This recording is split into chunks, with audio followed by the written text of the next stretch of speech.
Bonjour à tous, nous voici pour notre quatrième séance et la dernière de ce premier chapitre consacré à la Méditerranée antique. Ce chapitre de séance s'intitule L'Empire romain, d'une mosaïque religieuse et culturelle à un empire chrétien. Comment on passe de cette mosaïque diverse à un empire unifié du point de vue religieux.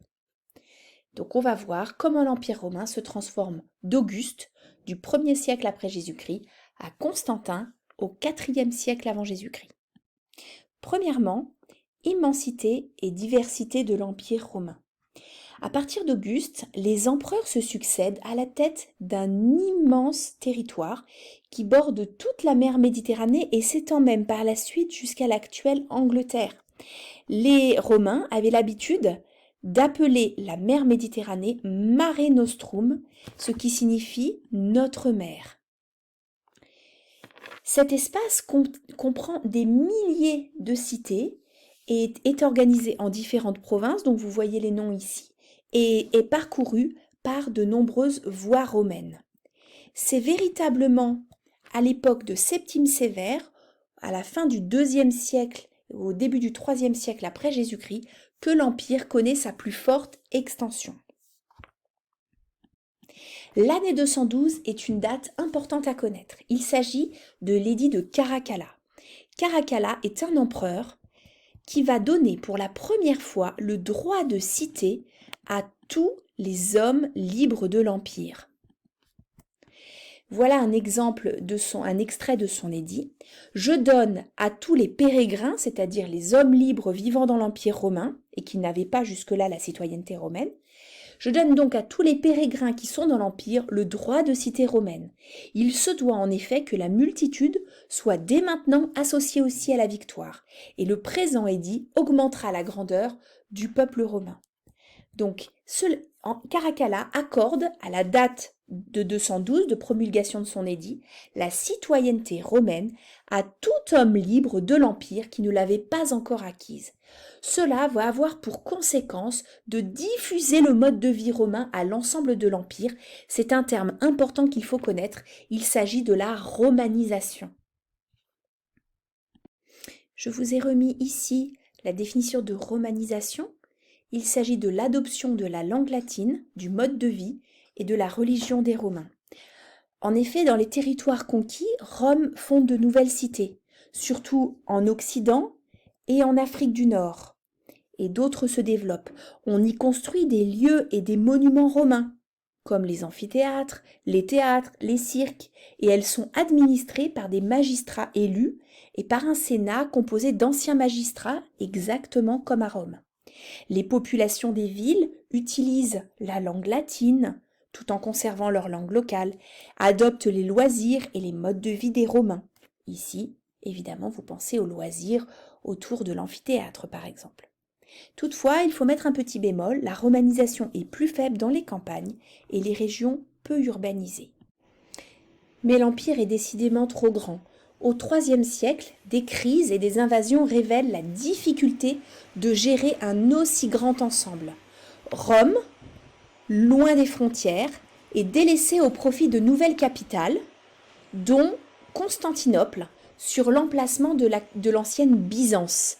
Sur cet emplacement absolument stratégique, aux confins de l'Europe et de l'Asie, sur le détroit du Bosphore.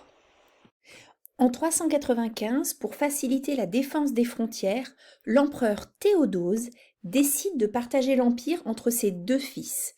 Ainsi naissent l'Empire romain d'Orient, à l'est, et l'Empire romain d'Occident, à l'ouest. Deuxièmement, les cultes traditionnels face aux cultes nouveaux. Les différents peuples de l'Empire conservent leurs cultes traditionnels polythéistes. On peut prendre ici l'exemple de l'Égypte où on voit cet homme habillé à la romaine qui est entouré d'une part par Osiris et de l'autre part par Anubis. Il y a véritablement un mélange entre ces différentes religions. On peut parler de syncrétisme, donc fusion de religions différentes en une nouvelle qui en est la synthèse. Parallèlement à ce mélange d'anciens et de nouveaux cultes, on a l'importance du culte impérial.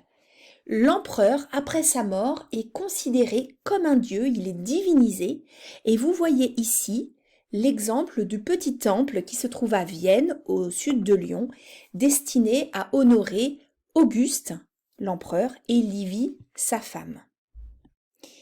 Parallèlement à cela, il y a une influence croissante de deux religions qui refusent l'accomplissement des rites romains, notamment le culte impérial, le judaïsme et le christianisme. Les chrétiens parlent de la foi et convertissent de nouveaux disciples. Et donc, comme je viens de le dire, ils refusent le culte impérial, ce qui conduit à la persécution. Comme vous le voyez sur cette mosaïque du IIe siècle, on voit les chrétiens qui sont livrés aux fauves dans le cadre de spectacles dans les amphithéâtres. Troisièmement, la reconnaissance du christianisme.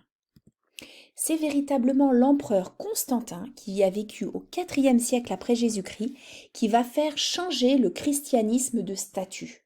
Le christianisme va passer de religion interdite, persécutée, à une religion autorisée, puis même une religion officielle par la suite.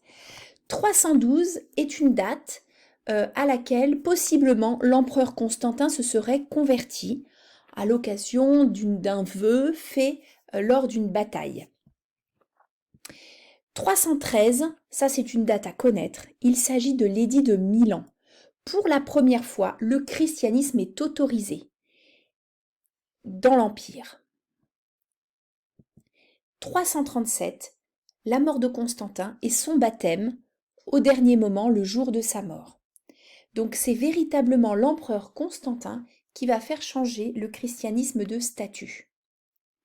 Il faut parler également de l'empereur Théodose qui va décider en 392 d'interdire complètement les cultes païens. Donc tous les polythéismes sont désormais interdits. Le christianisme est la seule religion officielle de l'Empire.